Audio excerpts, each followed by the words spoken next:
So today we have Celine Nelli joining us, and she is a fertility specialist for nutrition, both for men and women. So she's going to run us through a little presentation that she's created, which I think is very interesting because it goes not only into sort of general fertility nutrition, but she also goes into deeper subjects like your gut and vaginal microbiome and detoxing the liver, which is really important if you've been doing rounds and rounds of IVF. And so I think she sort of goes into all of this a little bit deeper. And then at the end of that, you can all feel free to ask her any questions that you may have. She's very, very friendly and lovely. She's in Ireland, right? Yeah, so, I am. What I shall do is I am going to pin Celine, and then whenever you're ready, Celine, I'm going to get the presentation up on the screen for you, okay? Okay. Can you all hear me, yeah? Yeah. They're all muted, but you can unmute yourselves if you like, ladies. Yeah, I'm on mute. I can unpin myself. Over to you, Celine. Okay, I can't see anything, Jane.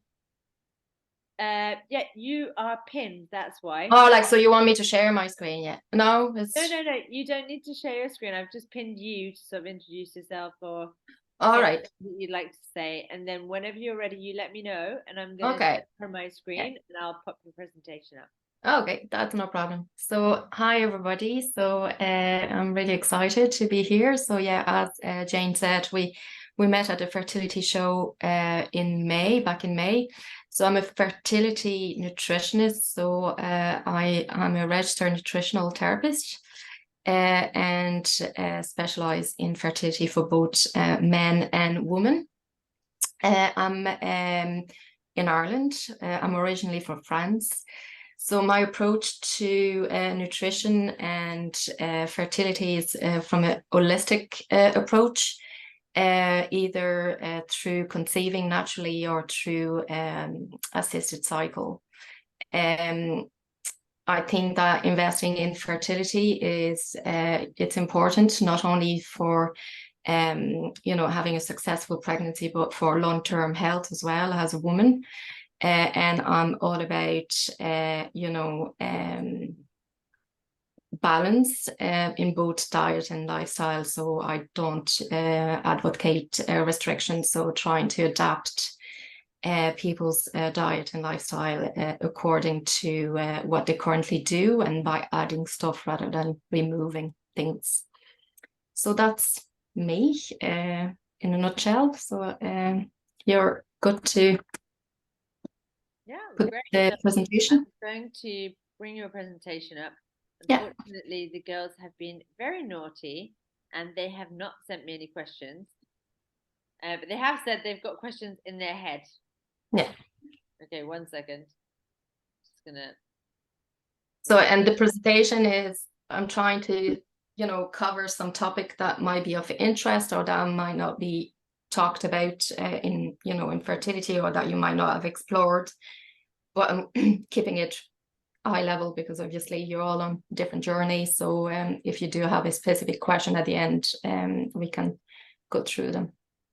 1 second. So I'm going to do a share my screen.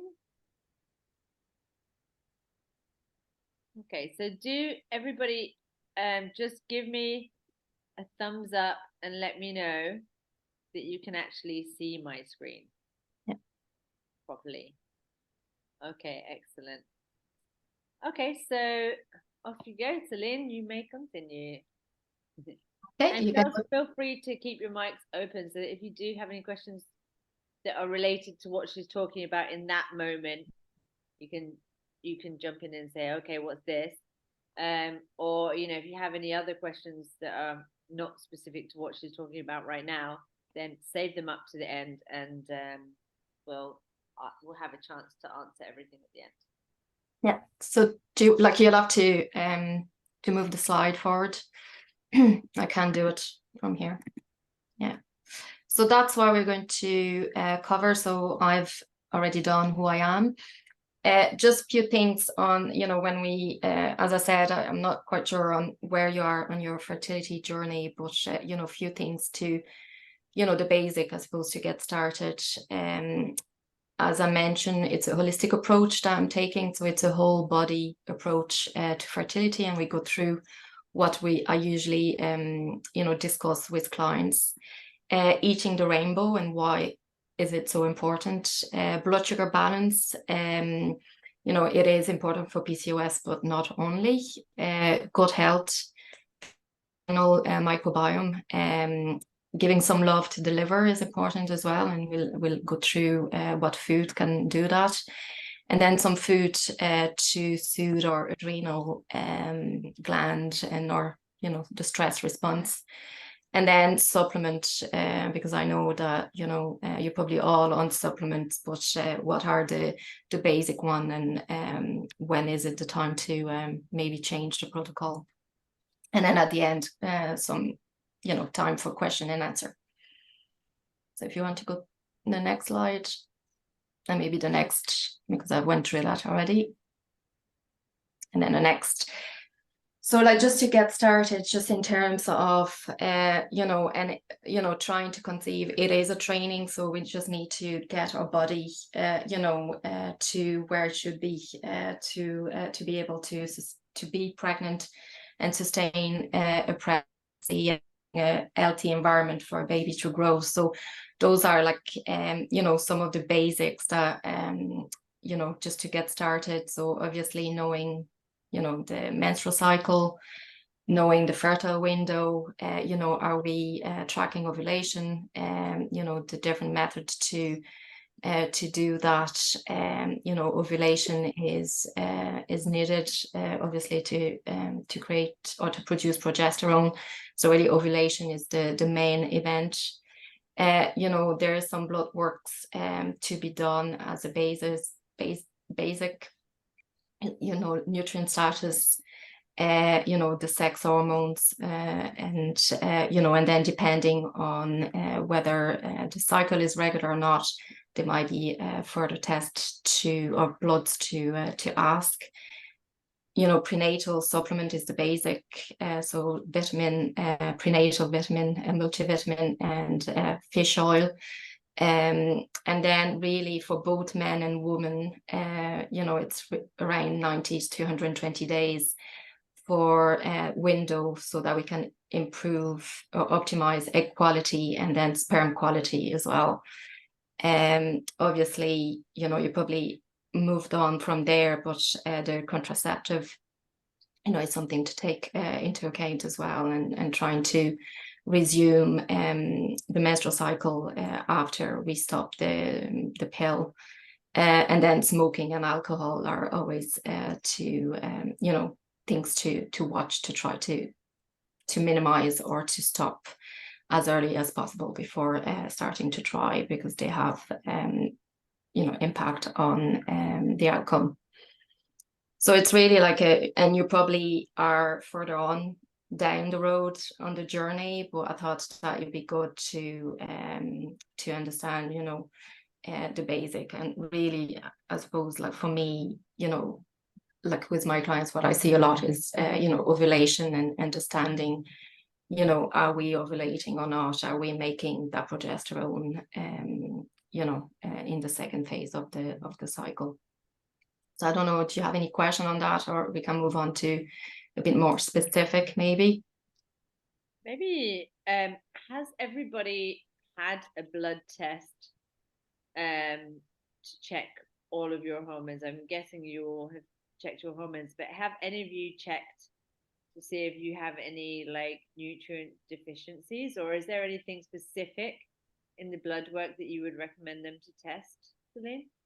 So usually for nutrient status, we will look at B12, iron, and folate as a, you know, minimum. Vitamin D is you know, quite important to test.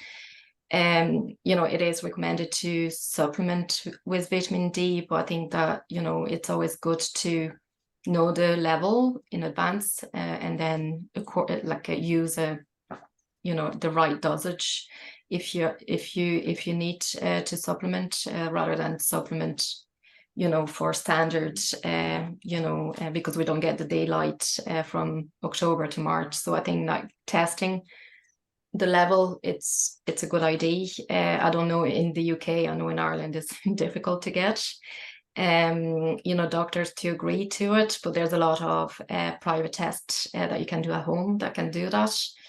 And they're more and more available and not as expensive. They used to be really expensive, but they kind of because they're more and more used. But it's good to have those, because a lot of even the hormones, it's a challenge sometimes to get things done. And then in terms of blood work, then so the sex hormone obviously, and the thyroid panel, it's important. So not only your TSH, but T4, T3, and then the thyroid antibodies.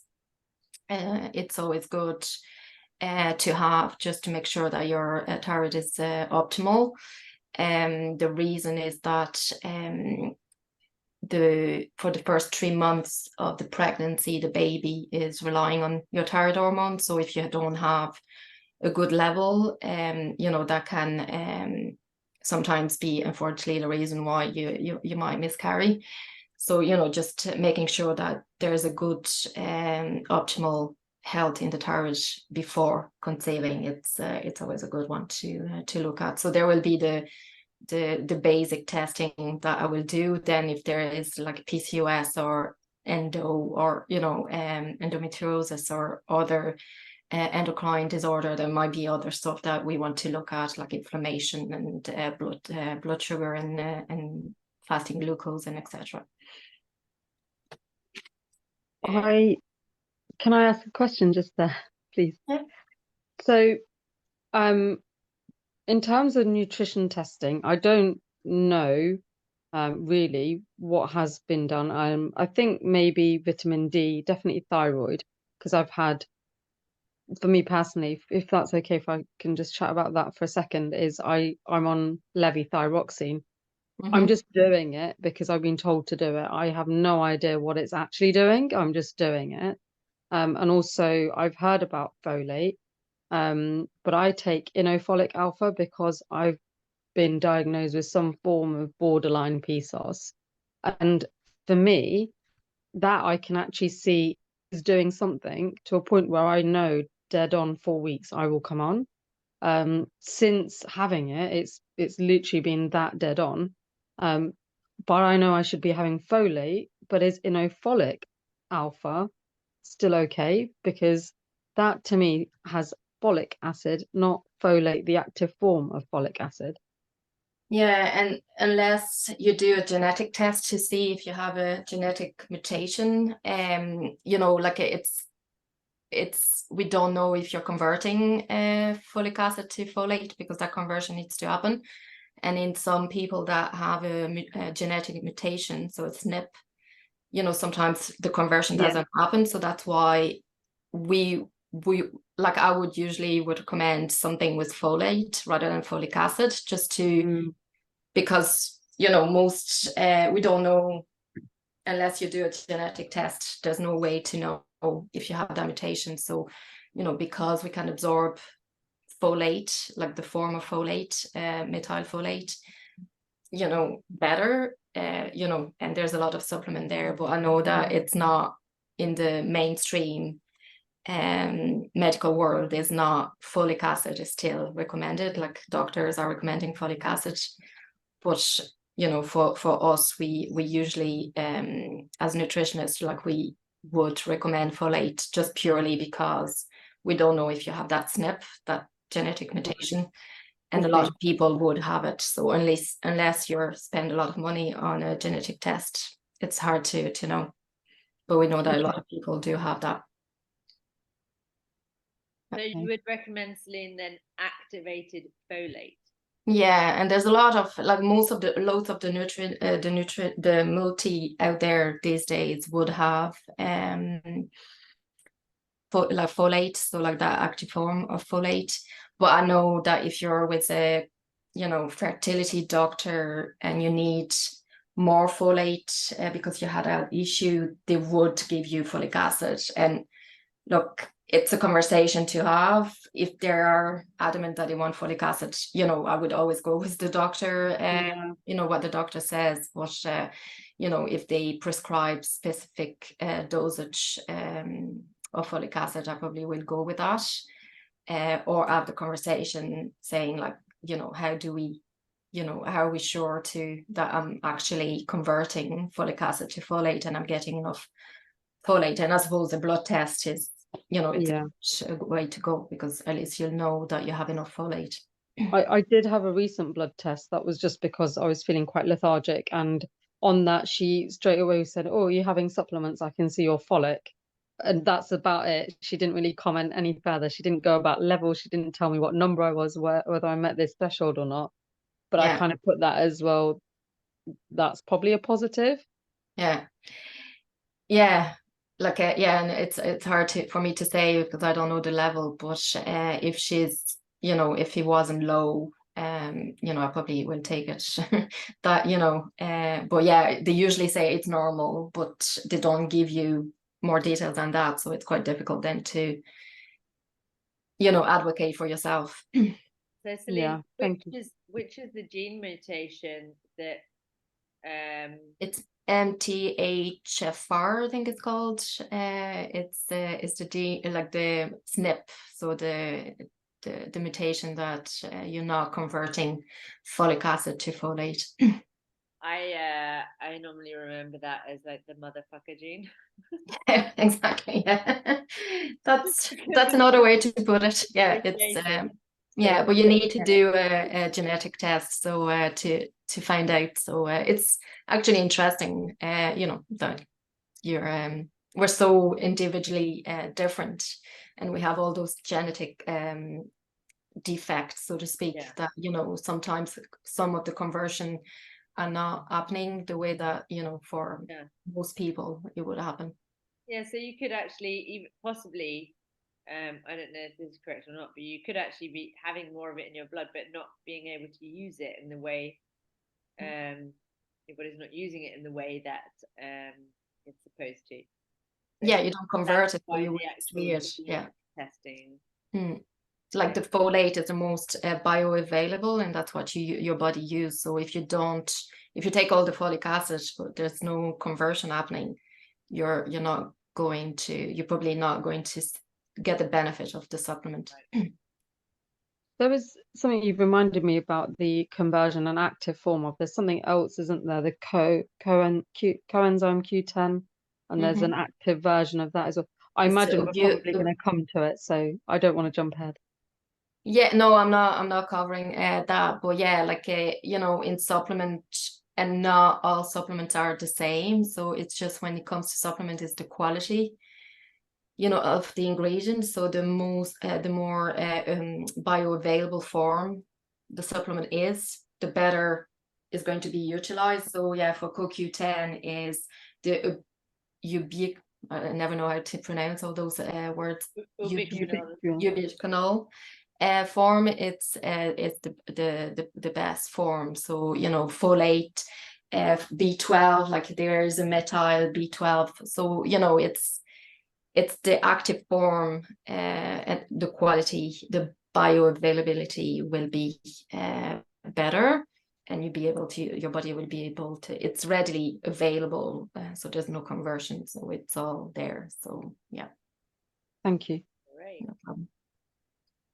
Ready to move on? Yeah. Oh, sorry. Yeah, good. Okay, let's go.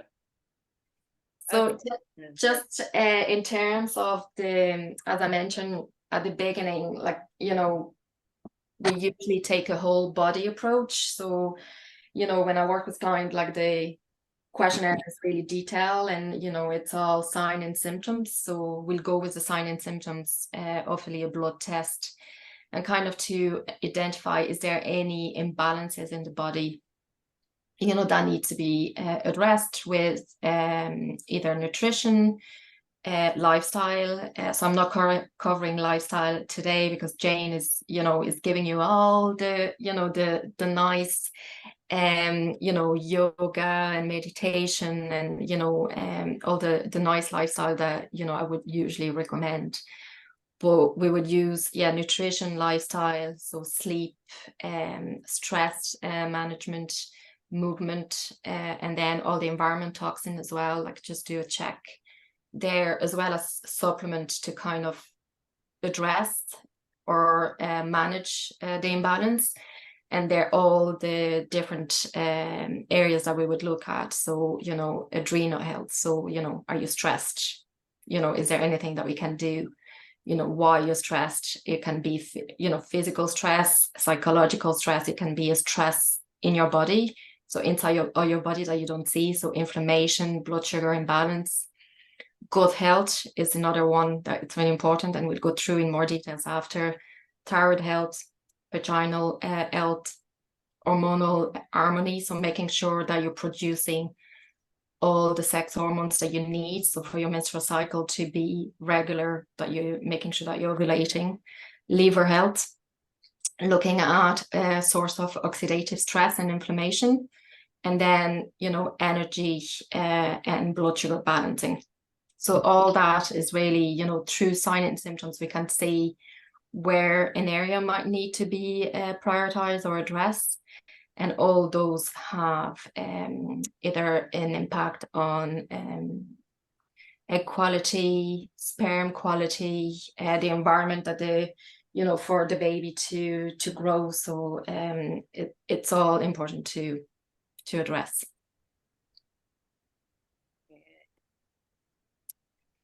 So eating the rainbow, so, that term is kind of like a thrown, you need to eat a rainbow, you need to eat your 5 a day, your, 3 vegetables, 2 fruits.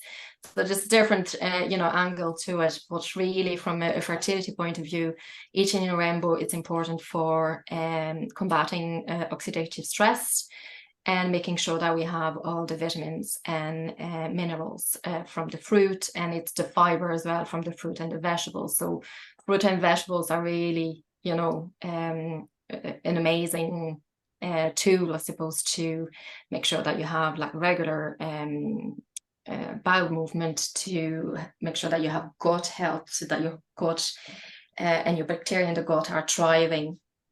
And then antioxidants, so all those different colors in the fruit and the vegetables will have different antioxidants that will help in combating oxidative stress. And as we age, unfortunately, oxidative stress is kind of a byproduct of all the different, processes happening in our body. But as we age and as we, are facing with like more environmental toxin, we have more inflammation, the aging process will create more oxidative stress. So we need to make sure that we have a good source of antioxidant to kind of balance it out.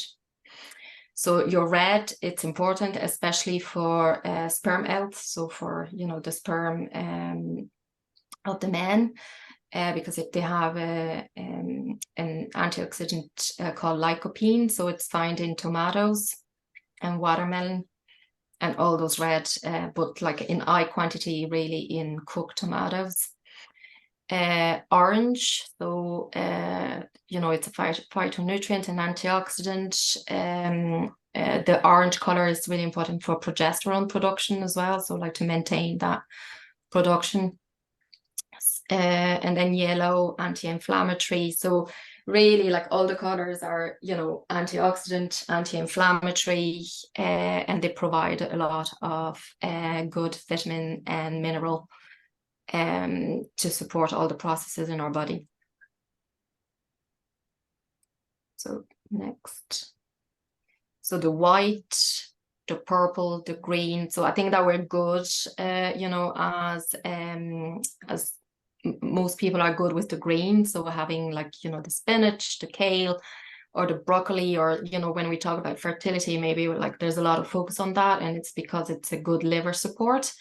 But really making sure that we try to incorporate on a daily basis as many colors as possible. So if you're you know, it all depends. And, you know, with fruit and vegetable, it depends where you start with.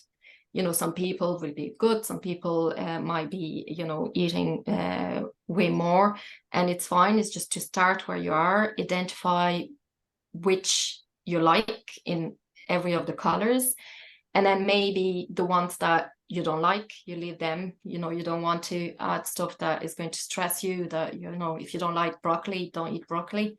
You know, don't force it in yourself. You know, don't do that to yourself. But do a list. Okay, which one I like, which one I never tried, but I'm willing to do it. And then the one that you don't like, just forget about them. And then, you know, just try to have a diversity within the week of all the different colors of the one that you already like. And then maybe pick 1 or 2 new ones that you want to try, and then go from there. And then, you know, you can incrementally either increase it or diversify a bit of your, you know, fruit and vegetables. You know, if you don't like fruit and vegetables, smoothie or soup are a good way to do it. You know, but I would always say, you know, if you make a smoothie or a soup, make sure that you have protein in them, and we'll see why in a minute. Protein, that you don't only have your fruit and vegetables, that you also have protein and healthy fat. So if you have a smoothie, you know, maybe just have like your berries with some spinach and maybe celery, and then you can add protein powder, or you can add lots of nuts and seeds, some porridge or some oat, and then you can make it that way. But make sure that, you know, it's not all fruit, because that will spike your blood sugar otherwise, and we'll see it in a minute. So then, like, you know, just for yourself, you'll have the presentation after. So just, you know, see where you are and how you can increase the amount of fruit and vegetables that you might, you know, be willing to incorporate, I suppose. Just one moment, because Tamana has raised her hand. Yeah. Thanks. Yes, just a quick one. So how much, in terms of like a plate, if we're looking at a size of an average plate, how much are we saying we need to have on a daily, regular basis? So for blood sugar balancing that we're going to go through now, the ideal plate will be half will be your fruit and vegetables. A quarter will be your protein. So let it be, you know, your meat, your fish, your egg, or any plant-based protein. And then another quarter will be your whole grain. So, you know, ideally the fruit and veg would be half of it. And that is for blood sugar regulation. You know, it's always dressing the carbs. So go for complex carbs if you can. So your whole grain, you know, brown pasta, quinoa, that type of thing. And always dress them with protein, fiber, and healthy fat. And the reason that is going to release the energy of those foods more slowly. Because if you only eat carbs, even complex carb, it's much quicker for our gut to digest it, and it will go into our blood much quicker, and then it will spike your blood glucose. And then again, we're all different, so it's like a general, you know, for the general population, we all have different sensitivity. You know, if you have PCOS, you might be more prone to have blood sugar dysregulation. So, you know, it's probably more important that you do that, rather than someone might do okay with less than half in vegetables and, you know, a bit more protein, a bit more whole grain. So it's all depends on the person, but as a general rule, especially if we want to have as many antioxidants as possible, half of the plate will be good. But then if you're not there yet, and if you only have a quarter, I wouldn't try to jump to half. You know, just go slowly, and see how you get on. Like, it's, you know, it's the target But then how you get there, it might be a journey, you know, to adapt and see what you can do. As I said, if you can't have half of the plate, it might be that with your protein in your plate and your whole grain, you might have a cup of soup at the side. You know, then whatever strategy works to get the fruit and vegetables for the antioxidant and all the good things that they have. The thing to bear in mind is that for the soup and the smoothie, you'll have less fiber. So, you know, it's probably not something that, you know, should be done on a daily basis, because then, you know, you don't have the fiber, so it might not be beneficial for your gut and your digestion and your you know, your bowel movement. Okay, I have a question. Yeah. And I don't remember where I heard this, and I certainly don't know if it's true or not, but it seemed to make sense to me at the time. That it was suggested, you know, to eat fruit by itself and not mix it with fats. Because what I understood was that if you had, like, for example, fruit with yogurt, which I do sometimes do, that the fat would stop the sugar from being processed so quickly, so it would build up. No, it's usually the opposite, that if you have you know, your fruits, so like your fruits, which is carb, with healthy fat and protein, it will release the energy of the food much slower, so your energy will be steadier, and you wouldn't have those you know, energy crash midday, or you wouldn't have that energy dip.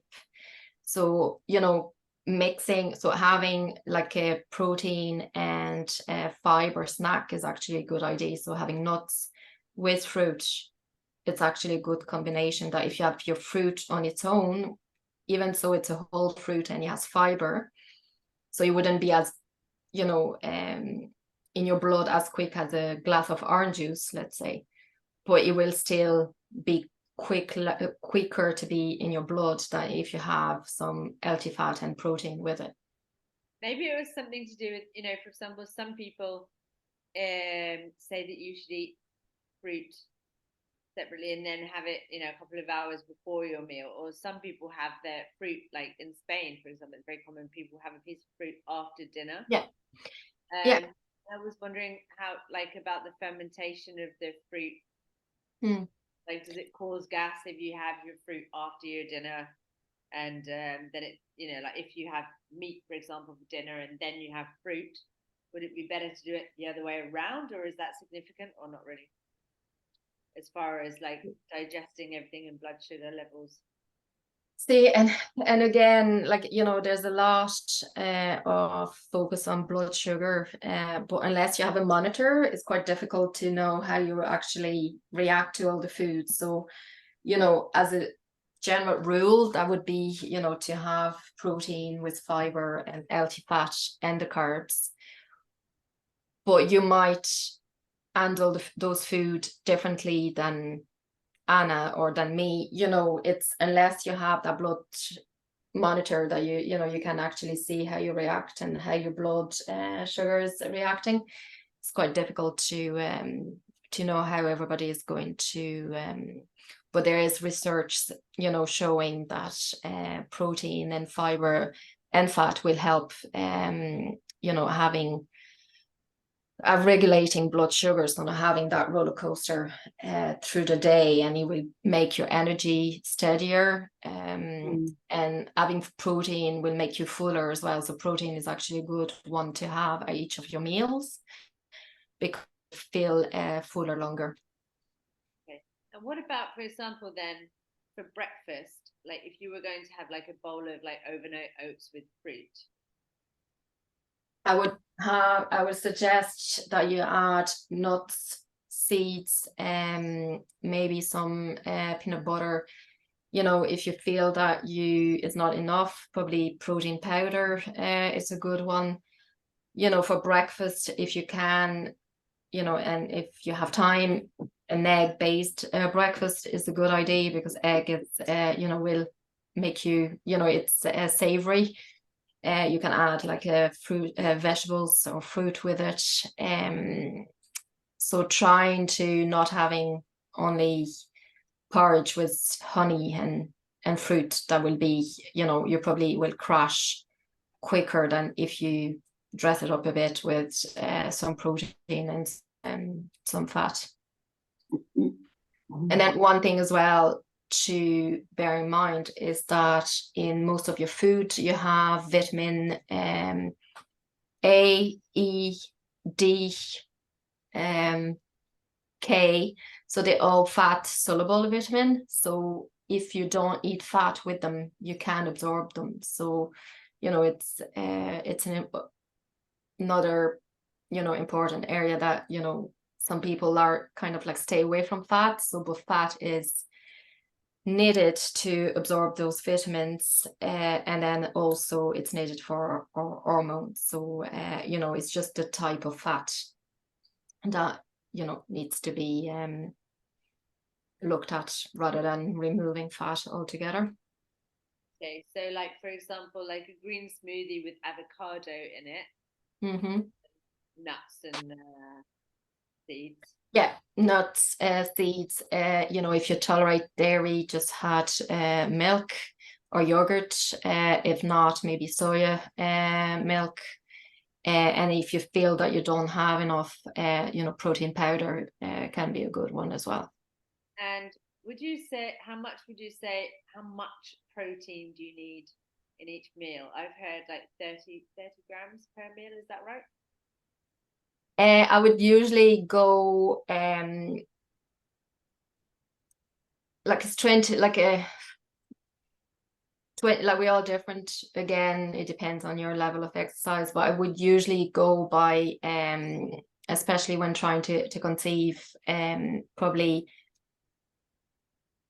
a time and a half your weight, or depending on where you are with your protein, again starting from increasing it rather than jumping to, you know, where you should be. But probably, you know, I think that if you have 20 grams at each meal, Okay, will so be good. if you're measuring yourself in stone, like if you were 10 stone, you'd have 20 grams protein in each Or meal. like I don't know stones, so you have to talk to me in kilos. Okay. Sorry. Yeah, I'm a kilos girl as well. So let's say, for example, I'm more or less like 58, 59 kilos. Call it 60 to round it off. So I would say 120 or 100 gram, or like a time and a half, 60. So 60, 90. Okay. 90 to 100 grams. A day. Yeah. Okay. Mm. Okay, anybody But then it depends, like, you know, if you don't eat protein at all, I wouldn't go and jump to 100 all right, straight away. I will go slow, but, you know, and then it depends, you know, obviously if you're vegetarian, vegan, you know, like that has an impact as well. So trying to take that into account. Okay. I Yeah. was gonna ask actually. Sorry, Yeah. Jane, were you? That's all right. Go for it, Tana. Just on the protein on the veggie side, I am veggie. What's your opinion on plant-based or corn type protein or soya and so on? So like it's the processed ones, and it's not only plant-based, it's like in general, you know, trying to be mindful on how much processed or ultra processed meal or food we have. If you go for the soy, probably the fermented one might be a better option. You know, it depends on how much you have as well, like if it's once in a while. The corn, it is processed, you know, it is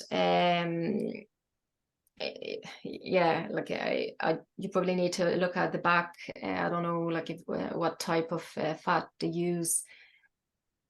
You know, like beans. There's so many beans. I don't know, like do you like beans? Or I know that it is more difficult to, you know, to find good source, but there is, like, you can do it. Like, you know, quinoa has a good amount of protein, edamame as well, so you can do it, but you probably need to track it just to make sure that you're and you know, and it's how do you feel. So like there's more later on about, you know, it's being in tune, or even here it's being in tune, you know, eating mindfully and being aware, you know, are you, how are you feeling after a meal? You know, when is your energy dipping? Do you feel hungry? Are you ignoring your hunger cues? Because you know, we're so busy that we do, and then it's when we crash, and then when we crash, we might just grab something quick.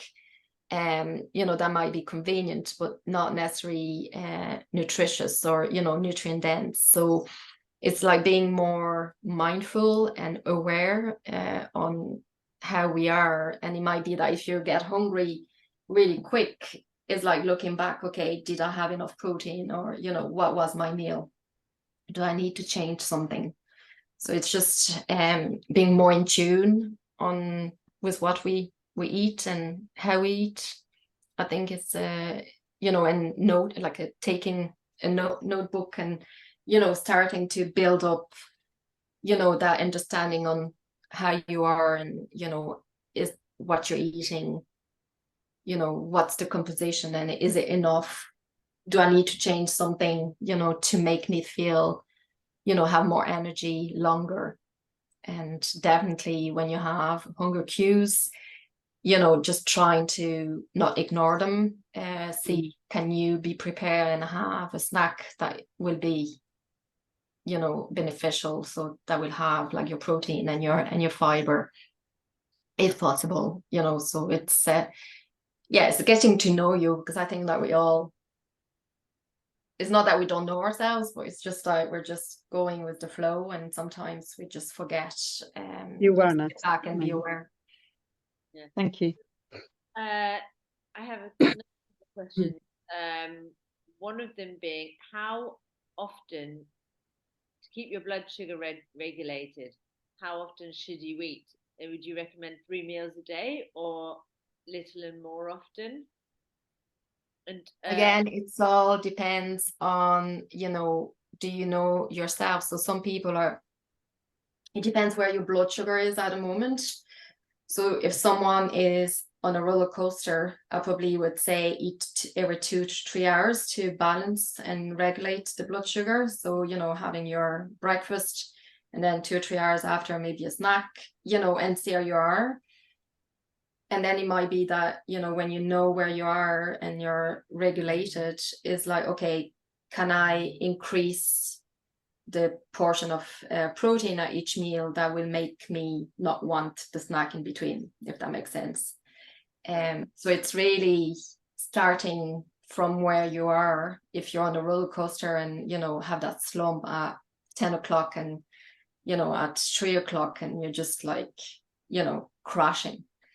Then it's probably every 2 to 3 hours you probably need food until you have regulated that, and then you can see, you know, can you get rid of the snacks, because obviously, you know, you want to have time, not eat all the time and having that digestion all the time. So you know, then it's you can get rid of it, but you just have to have like probably more food for a certain period of time before you get there. what do you think about fasting in the morning?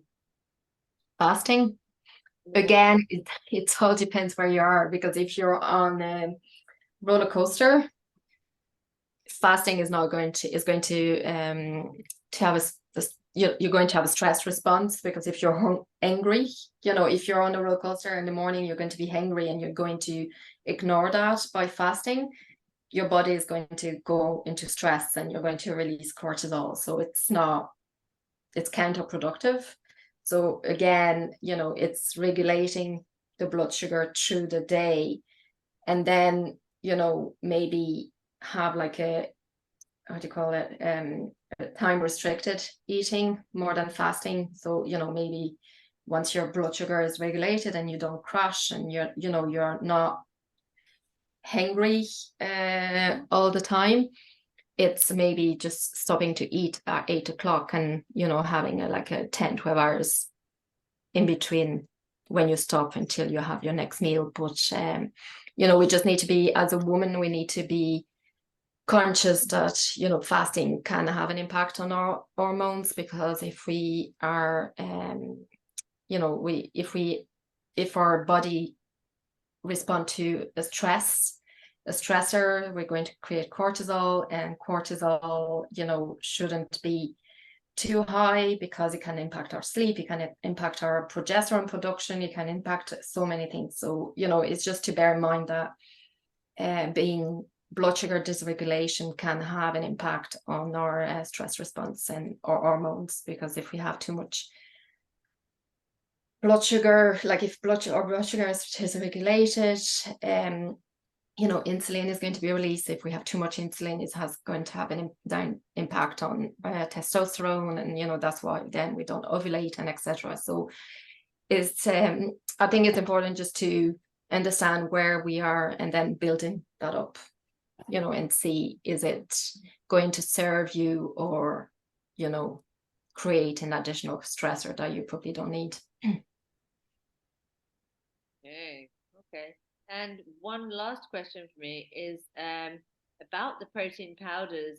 Which of them do you recommend, and are there any that you would recommend to avoid? Because I've heard sort of bad things about pea protein, for example, which is like a vegetarian source of protein. But I've heard that that's not good for fertility. So I was just sort of wondering which, and some people are sort of saying avoid dairy products because of inflammation. So which is the best? Yeah. Powder? And like supplement protein powders are not, made the same. Whey protein, yes, is dairy. So it's just, if you do have an issue with dairy and have signs and symptoms that you can't, digest dairy properly, yes, maybe they're not for you. If you have endometriosis and inflammation and that you react to dairy, maybe, adding that might not be a good idea, just to, we want to dampen inflammation rather than putting fire into the fire, or more fire into the fire. I think with protein powder, the main thing is that there's a lot of additives, sweeteners, heavy metals. So it's more the quality rather than, where the protein comes from, plant-based or not. I like Newsist. It's a plant-based one. Again, it has sweetener in it. Did you say nudist? Newsist. It's Nuzest. But I can come back to you with some other ones that might be good and with less sweetener. That's the one that I use and I recommend, but I know that it's probably not the cleanest because it has sweeteners.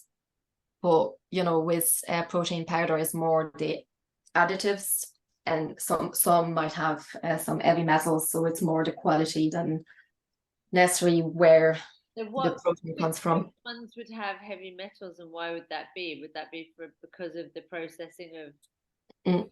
Yeah. So that would apply for almost all of them then, no? No, some are clean, and some would have better quality control, and they will tell you what they have. I'm not sure what it is, but I know that it's the quality and how it's made, and some of them will have nasties in it. Would that be relevant for spirulina and all types of different powdered algae and stuff like that as well? Like any kind of powdered supplement? like with supplement is like, you know, it's what they put, the additives, you know, if it's a capsule, not a capsule, you know, it is trusting the brand as well as and kind of understanding. It is a minefield because it's not regulated.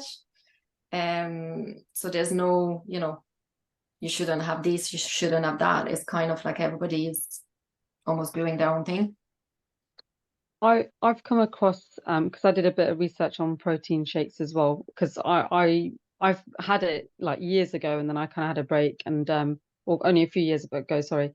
And I was looking at different types. So you get like protein shakes that are isolate, and then you have like the non-isolate version. I can't remember what it's called now, but as my research, to the extent that I did it, was basically you would get more protein per gram of, you know, more protein grams per scoop on an isolate.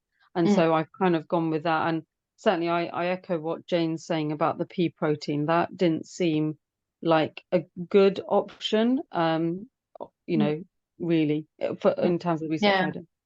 Yeah, I didn't hear like but I can try to find out, you know, is there any better or what's the best? Well, I know Newsist is like the one that I recommend, and you know, a lot of people do as well. But yeah, it's just to be mindful that it is, you know, not all of them are clean. Thank you. What is that one made of?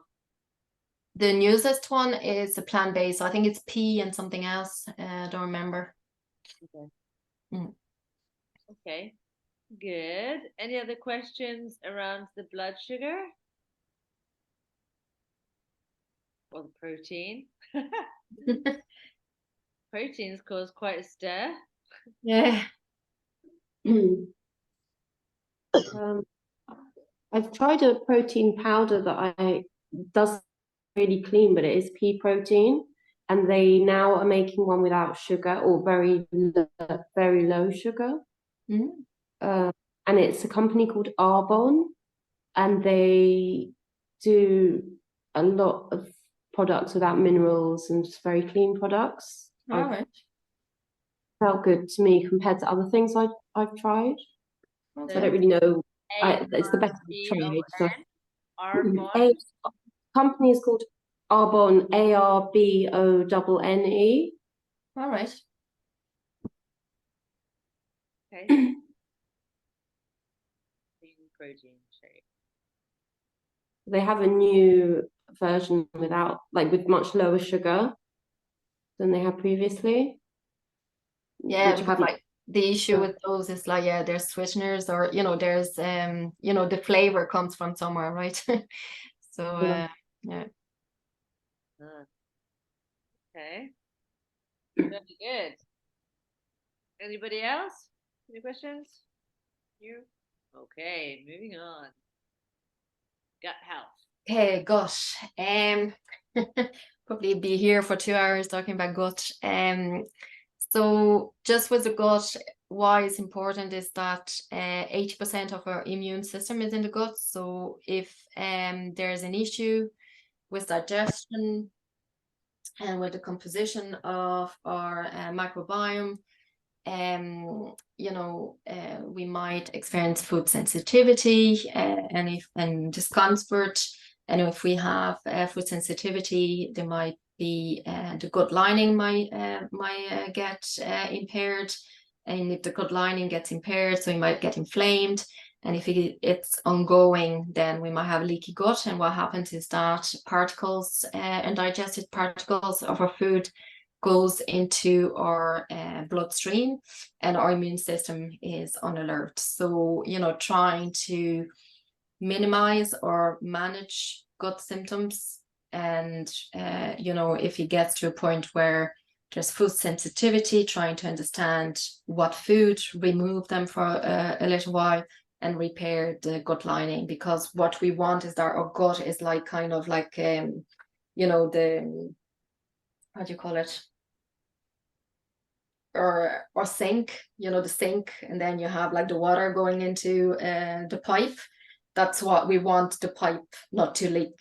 We want the pipe to be intact all the way through until we get rid of the food, until we have a bowel movement. So we don't want any hole in the pipes, because if there's holes, that's where we get inflammation and we have some issue. And obviously, why is important for fertility is that we're trying to dampen inflammation. We don't want inflammation. We want our, our body and our immune system to be in check and in balance, so that there's no issue to have a healthy environment to have a pregnancy. So increasing fiber is important, slowly. So again, it depends where you're starting from. You don't want to go from 0 to 100 because you'll get diarrhea. Like your gut is probably going to be on high alert, saying like, what's going on? So again, trying to slowly increase incrementally fiber, so all grain, nuts, seeds, fruit, veg, pulses, beans. What we're looking at is to have 1 to 2 bowel movements daily. So, that will show that there's no constipation. Why constipation is an issue is that we excrete or use hormones through our stool. So if we are constipated, what can happen is that our use hormone can be re-entering circulation, and that will cause a big, like our use hormone will have a higher function or action, and we can have like things like too much estrogen compared to progesterone, so it can have an impact on our menstrual cycle, PMS, that type of thing. So constipation is something to always look for. Probiotics and prebiotic foods, so including probiotics is just to increase the LT bacteria in our gut, and biotic food is like the food that our bacteria use to thrive. So things like yogurt, live culture yogurt, kimchi, kombucha, kefir, then cruciferous vegetables, fruit, especially berries, nuts, seeds, legume will be good prebiotics. And then with gut health, what has a big impact on gut health is stress. So trying to manage stress with all the lovely things that Jane does for you with yoga, meditation, but also when you eat your food, so trying not to eat on the go, trying to be on the digest and rest mode all the time, not on the fight or flight mode. Because if we're stressed, our gut or digestion just shut down just the same way as our reproductive organs will shut down, because our body will feel unsafe. And the gut and the reproductive organs are the first to be impacted, unfortunately. So chewing, like a breathing, like even sitting down, do some breath before you eat, chew your food really truthfully, and then take time in between mouthful can make you in a better position to produce for your body to produce all the digestive juice that your body needs to break down the food, because we want the food to be broken down as small particles as possible, so that it is, or we can absorb the nutrients, and then everything else can be excreted. And if there's bigger particles, that can cause issues, because non-beneficial bacteria can thrive through that, and that can cause things like bloating, burping, and all that, those and wanting digestive symptoms. So that's gut health. Question: how would you know if you did have leaky gut? So you have to good question. So like usually signs and symptoms will give you a good idea. if you have digestive issue, so if you have like stomach acid issue, if you have issue with producing stomach acid or digestive enzyme, if you have dysbiosis, which is an imbalance in your gut between beneficial and non-beneficial bacteria. So you'll have signs and symptoms, like I said, you might have constipation, diarrhea, you can have abdominal pain, you could have sometimes even like your nails might be brittle. So there's a few things that we can look at only with signs and symptoms. For leaky gut, then you can do a stool test, and then looking at your inflammatory markers as well. So then it's about removing things that, and stress can cause that. But then, food might aggravate it. So, when we hear, oh yeah, I'm allergic to this food, or I need to remove this food. Yes, it's because it's aggravating, the symptoms, but it's really about removing it, and not removing it forever. It's just to remove it until you're repair the gut, and once it's done, then reintroducing it slowly. So like there's all protocols that you can use to do that with supplements. Okay, so the gut repair would be what you've got here on the screen, would be like the increasing the fiber, the probiotics and the prebiotics. That would be to promote gut health. Like the repair really is with specific supplement to kind of soothe the gut lining and repair it. So there's different supplements that you can use. And if you have why the microbiome and the balance between good or beneficial and non-beneficial bacteria is important, is that our bacteria help us absorb food or nutrients from the food. So it is important. And then if it's imbalanced, then that's where you get all those symptoms. And then you can use probiotics or try to, a stool test will tell you what bacteria, good bacteria you're missing, what are the harmful ones, and trying to find balance. So you can use antimicrobials, so they're like natural antibiotics to do that, and then repopulate with probiotics. So you can use the food, obviously on the long term, but probiotics supplement as well. So like for the gut is like for optimizing gut health is all those food. But then if there's an issue, there's other stuff that can be done. Okay. And would urine and vaginal infections be a sign of leaky gut, possibly? Well, the harmful, so all our microbiome are linked, even our oral microbiome. So like those unwanted bacteria can translocate.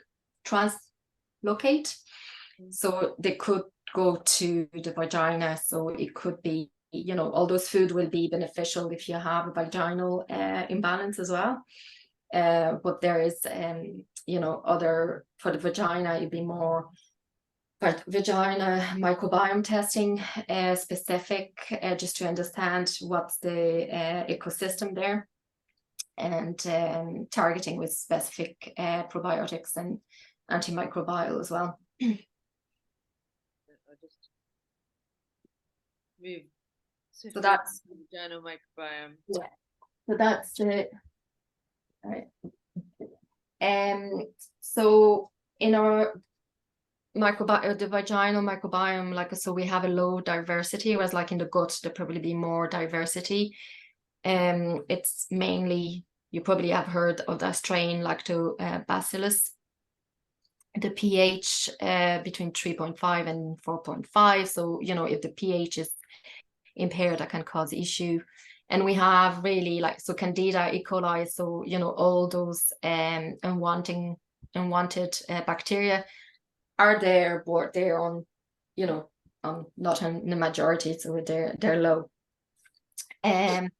healthy level of estrogen is helpful to maintain low pH. So obviously, you know, making healthy level of hormones is important. So the menstrual cycle is important. And then for the vaginal microbiome, for infection, so there is infection where we have you know, symptoms, but then sometimes there's not. So, you know, ideally we want no strong odor, a white clear discharge,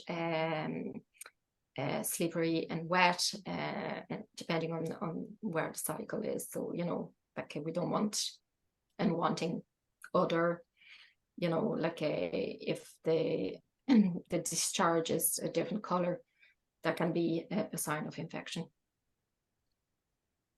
Any questions? Maybe the next one would be, so how we optimize it. So as I said, if there is a suspect, if you suspect that you have an infection, you know, there is the GP can do some testing, but then it doesn't identify all the different type of bacteria. So there is like a test that you can do at home. And then again, you know, if you have an history of failed implantation or miscarriages, you know, it's always good to kind of understand what's going on, because as I said, some of the infection, we might not have any symptoms. So there is tests that are more invasive, like EMA, you know, where it's more like a biopsy that you can see if there is any imbalance in endometrium, but those tests is more in the vagina. So, you know, it's always good to understand what's there. So how to optimize the vaginal health. So, you know, our vagina is actually self washing. So, you know, we should avoid vagina wash, douching, or fragrance. You know, so the same as so like without toxin, really, like, so, you know, nothing that will like impact the balance in the ecosystem.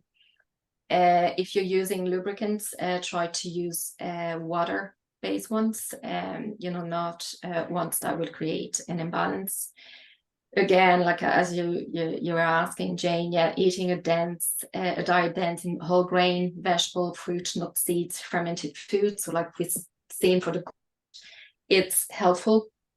Watch out your menstrual product. You know, just make sure that they are clean and they don't have any toxin. Stress, you know, as I said, stress is everywhere. Like it's always good to have good strategy there. Avoid wearing tight clothing. If you go to the gym, make sure that you're not wearing the same briefs. Choose cotton over synthetic where you can. G-string, you know, try to choose not the sexy one, just the G-string. Actually, the bacteria can translocate through the I don't even know what you call it, the back. So, you know, where possible, you know, wear them occasionally if you can. And then try to choose a fragrance-free toilet paper. So again, you know, we feel that it's important to put like things that smell good down there, but it does have an impact on the ecosystem. So when we want to have it as balanced as possible. How do you feel about vaginal steaming with herbs? I wouldn't know much about it. To be honest, I don't know. Yeah, that's Can fine. I ask about the products, like menstrual products? So I assume you're talking about things like you know, tampons and pads, yeah. towels, yeah. And how would we know if they're toxin or have toxin? I know the brands in Ireland, so but I found out the brands that are good in the UK. There is a good brand that are environmental friendly and that they don't use any nasties in them. because obviously you're going to use it, you know, you're keeping it for a while. So making sure that you're changing it as often as possible as well, even if it's you know, a toxic free product, you know, because you don't want to you know, there's a risk to disturb the ecosystem as well. But I'll find out the brand, because there's a few brand there that and I'll send them on to Jane, and she can Thank you. send them on to you. But yeah, it's you know, even the always and all, like they have like smell now, fragrance, and you know, and it is disturbing the ecosystem. On that note, how do you feel about the menstrual cups? So it's fine, but make sure that you change them and you wash them as often as possible. Okay. And one question about the lubricants. Wanted to use like natural lubricants, like any sort of oils. You know, I know that for example, my pregnancy students, they use like different oils for doing their perineal massages and things like that. And some people might use like coconut oil or almond oil as a natural lubricant. How do you feel about those? Yeah, I think that it's fine as long as there's no fragrance in them. Okay. Okay. Any other questions? Sorry, me again. Because as you mentioned cups, menstrual cups, Jane, what about like use of fertility cups? Yeah, it's the same. Like, just make sure that you wash them, you know, that they're, I don't know, not sterile, but that, you know, they're washed after use, so that you know, you get rid of everything after use. Okay. Would you prefer to use a cup then, rather than like an organic Tampax type thing? No, because there's some good ones on the market that, you know, would be friendly. So, you know, it's like people's preference. Then, like, you know, it's not everybody's cup of tea to use a cup. Like, you know, it does have. But I think it's just more about making sure you change whatever you use, change them as often as possible. Even when you go to the gym, make sure that you're just having shower straight away, that, you know, you're not sitting in like you know, in a sweaty pants, I suppose, and that after use, if you're using something that it's you know, multiple what do you call it, multiple use products, that you're make sure that you're wash them properly after use. Good. Okay, so we move on.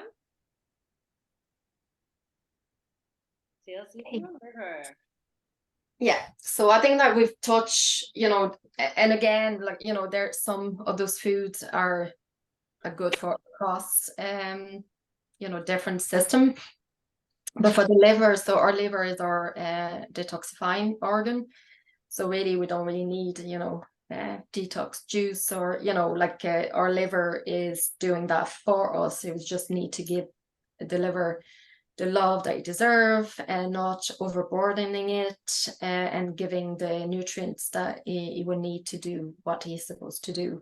So the liver detoxify toxin. So, you know, toxin that we breathe in, that we put on our skin, that we eat, medications, alcohol, hormones, and it's, you know, among others. But everything that we ingest, breathe, everything goes through our liver. So, you know, making sure that we don't put too much burden on it, it's important. So that's why, you know, alcohol is a big one, that, you know, if we drink a lot of alcohol, our liver will probably prioritize the alcohol detoxification over something else. So, you know, that can create a backlog, and that can have some hormonal issue. So really, you know, trying to look at the load, and trying to get rid of what we feel we can do. So, you know, toxin, like by looking at, you know, what we put on our skin, you know, the product that we use, you know, making sure that we avoid plastic, all that type of thing will be beneficial. Trying to limit or reduce or eliminate alcohol. Obviously, medication, it is needed, and especially if you're going through IVF. So, making sure that we're giving extra love to the liver is important during those times. And as I said, our hormones is going through the same process, so it's important to give the liver some time. So what can we do to support the liver? So protein-rich food. The detoxification process require protein, cruciferous vegetables and green leaves vegetables. So like anything like broccoli, kale, spinach, Brussels sprouts, cauliflower. So all those will have a compound in them that will help with detoxification. Green tea is another good one and is a good antioxidant. Water. So making sure that we drink enough water to, get rid of or flush out all the toxin will be a good one. Antioxidant food. So we've seen, all your fruit and veg. So especially the one antioxidant with vitamin E and C. So all the citrus fruit, strawberry, nut seeds, especially almond and sunflower seeds will be good. And there are only a few of those. Selenium and zinc are good ones as well for the liver. I didn't put them there. So selenium, like if you have brazil nuts, and then zinc, animal product will have that. If you like oyster, it's like super source of zinc. So that's the liver. Any questions?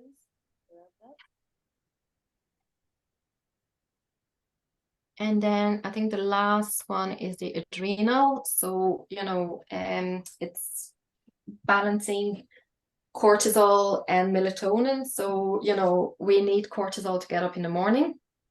That's why we get up. So we need cortisol, to leave. But we need cortisol to kind of like the curve is going up, and then towards mid-afternoon or even after lunch, you start to decline.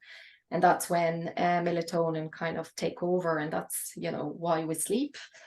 So having that balance, it's important. But then obviously anything that we expose through the day, any stress will dysregulate cortisol and will produce more cortisol than we should. So really adding nourishing and nurturing strategy to manage that is important. So like all the nourishing things that I've talked to tonight, making sure that you have like all the colorful vegetables, fruit, all the antioxidant, the anti-inflammatory food. So, your ginger, your omega-3 foods like oily fish, walnut, chia seeds. So having all that nourishing food, like the protein, to make sure that you have a steady amount of energy, and having that plate, half of the plate fruit and veg, a quarter protein, and then your whole grain, and a tiny bit of healthy fat. And healthy fat can be your olive oil, avocado, nuts and seeds as well. So, making sure that you have that from a nourishing side, and then nurturing strategy, everything that Jane does, look after your sleep, not only your quantity, but your quality, and having that nurturing activities that you fill up your cup, through the week. So adding nutrients dense food, as I said, I think I've said it all there. So cortisol levels. So as I said earlier, stress can be in different size. So stress can be, physical stress. Obviously your fertility journey is a stressor, but it can be internal. So any nutrient deficiency can cause stress in our body, because our body will have to work harder to compensate. Blood sugar balance as well, inflammation. So our body loves balance. So anytime there's an imbalance, it demands a lot of energy for our body to kind of put ourselves back in balance. So that's why when we look at the whole body approach, we're trying to put everything back into balance and making sure that you have enough nutrients, that, you know, we have anti-inflammatory or get rid of any inflammatory source that, you know, we can, you know, to dampen the inflammation, and making sure that your the blood sugar is balanced. Okay. Any questions? Okay, any questions, anybody? Not from me, thanks. So I have just a quick question, just sort of to, do you have any specific suggestions about, like, when you're out and about, for sort of food or drinks that are your sort of go-to thing to, you know, like if you're out with friends, somebody's birthday, or for, you know, is there anything that you sort of say, okay, I always order this because this is... Yeah. I think that when you go out, like, you know, that's the big thing, you know, with clients, like, oh, I'm going out, like I'm going, you know, I'm going out of my plan, or, you know, it's going to impact. So, you know, I'm always for the 80-20% rule. So 80% of the time you're just add the nourishing food and the nutrient dense food, but then, you know, life is to be lived, and, you know, that 20% of the time, you know, going out with friends is going to be beneficial. You're going to be in a social setting, you're going to have adrenaline and, you know, all the happy hormones. So I think that we just need to take that into account. If you really want to, you know, put strategy to kind of choose or make better choice when you're out, you know, I would say, if you can, just try to get a hand of the menu beforehand so that you can, you know, have a look. If you don't drink, I don't know if they do it in, you know, you can always go for mocktails. If you're in a friend's house, you know, and you bring your own, like I like kombucha. It's actually a nice drink to be in a social setting, because it's kind of, you know, alcohol free, but it has good benefit. And then, you know, try to go for a protein rich meal if you can, you know, and if there's no vegetables in it, maybe just instead of chips, have whatever vegetables they have.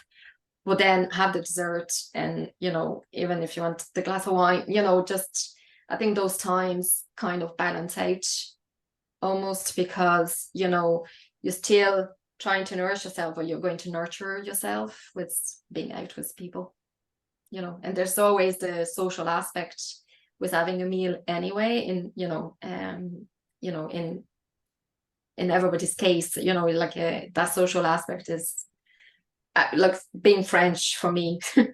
You know, the social aspect of being around the table, and, you know, it's bringing so much joy, and, you know, so those moments are special. So I think they're to be enjoyed, and not worry about, oh, you know, I'm having more carbs today. It's fine, tomorrow is another day. I think also, like, for example,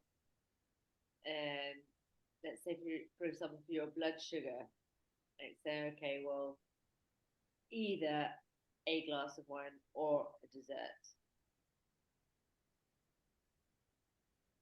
Yeah, Both of them spike your blood sugar, no?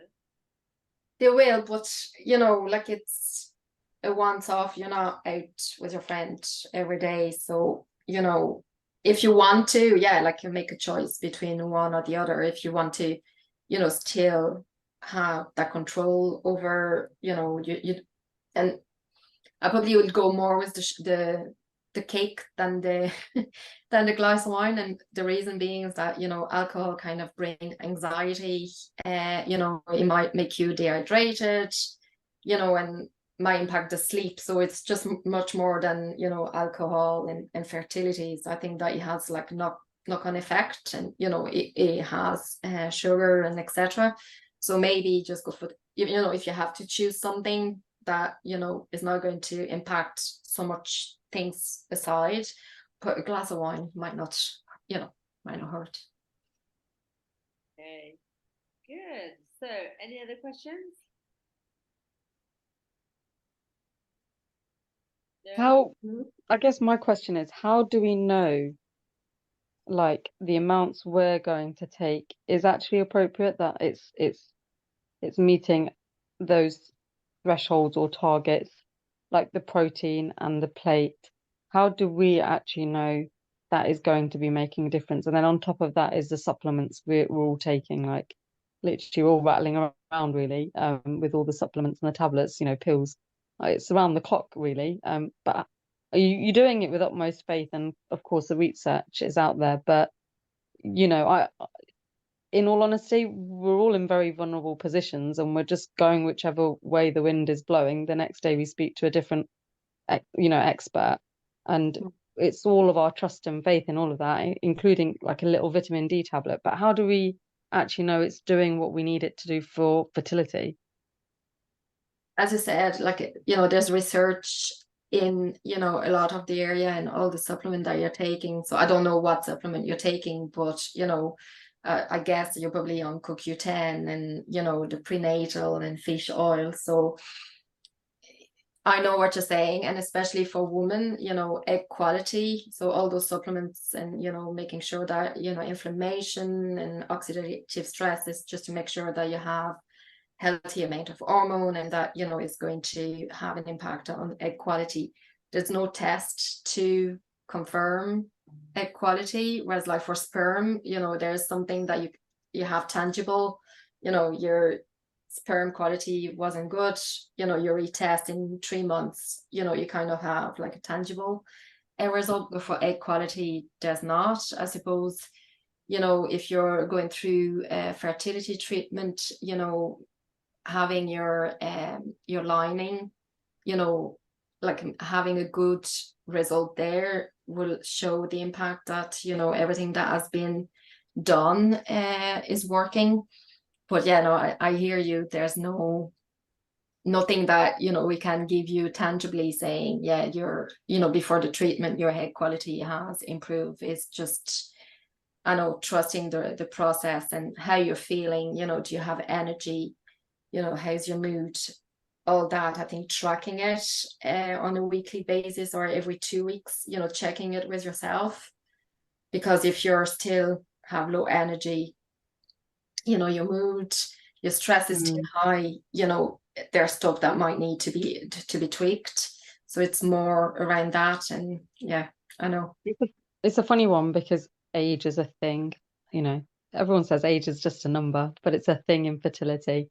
So, you could be banking every single day with your food, your, everything, all the items you said, but like potentially we could only be filling up what's being diminished and not actually doing what we actually need. And I think that's where my question is coming from, but no one knows, and it is the answer. So yeah.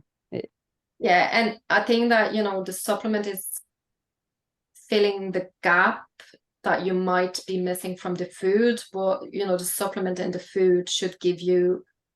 We always look at an optimal level of nutrients rather than in a lot of conventional doctor, or even in the conventional blood test, it'd be like your how do you call that, the upper limit. So for the general population, not to be sick, you should be within that window. Whereas like as nutritionists, we will always look at the optimal level, like so like above what the upper Right. will be to give the health benefit, and the supplement is there to plug the gap that if you go out Right. for a meal, or if one day you don't feel okay, or you feel you're sick and you're not eating properly, so the supplement will be there to fill the gap as well. Omega-3, Okay. if you don't eat your fish, omega-3 is there for that. CoQ10, with age, like our body doesn't make CoQ10, or it's in decline, like the production is in decline. So CoQ10 is important for as an antioxidant and for an energy production, and we need energy. Our cells need a lot of energy to make the egg, and to for the sperm to swim to the egg. So all that will optimize, I suppose, you know, your status, that without it, you probably, you know, it probably would be more difficult. So and I find with supplement and food is something you can control, rather than, you know, you can't control your age, or, you know, but you can control the food and you know, taking the supplement. So and, you know, doing all the lifestyle things that will make you feel and hopefully support you through that journey that can be a, you know, a roller coaster. Yeah, I understand. Thank you. Tamana, I think that will be like an indicator of if all of these things that you're doing are working, is your menstrual flow As well. Yeah.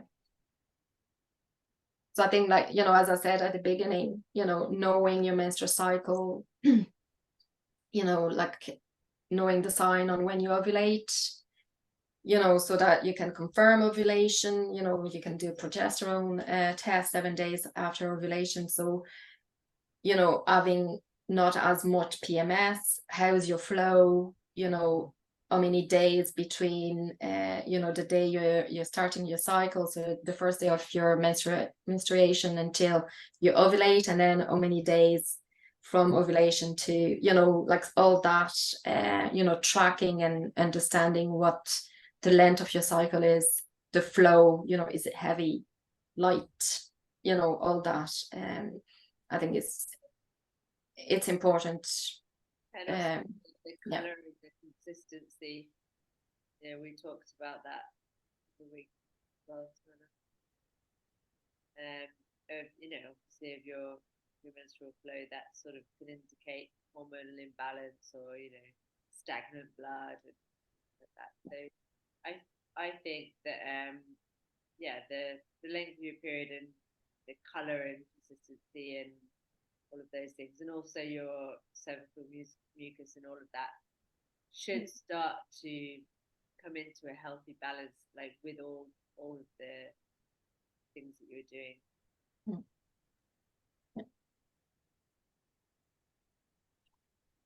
Yes. So, any other questions? No? Okay. So, let's just, I'll just see if we can stop sharing. Cheers. So, I'll just relieve these.